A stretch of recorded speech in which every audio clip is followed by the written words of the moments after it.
was just looking at your IMDb page, and you've got quite a lot of credits to your name, which is pretty incredible. And you just worked on the Silent Night, Deadly Night. And so I know the licensors of that property, and I was able to connect with them during COVID, and a very unlikely kind of connection. And then I was able to help them get it made.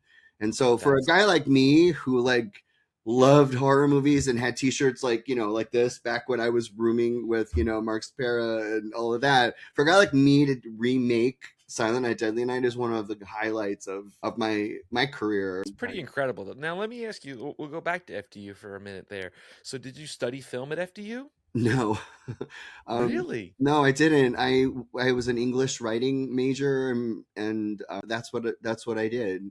Because anyone who knows me when I was like in high school and in college, it's like I was going to be a magician, and it's like it's ask Mark. Like that was my thing. What are you going to do after you graduate? I'm like, I'm going to go do magic and perform everywhere, because that was the love of like my life. I loved magic ever since I was a little kid.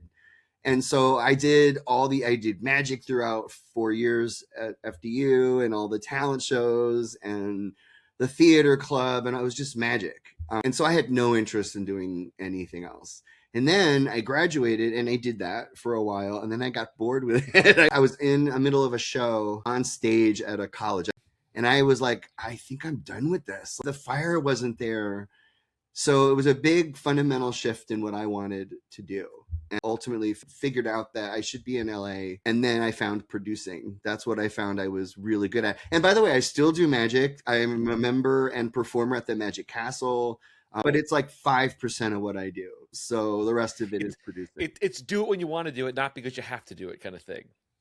Exactly right. When you do something as a business, like if you want to own a bakery, now you own a bakery. Now you have to make the donuts and make the croissants and all that. And how fun is that? So Right. when you make something that you love your vocation, it does change in a way.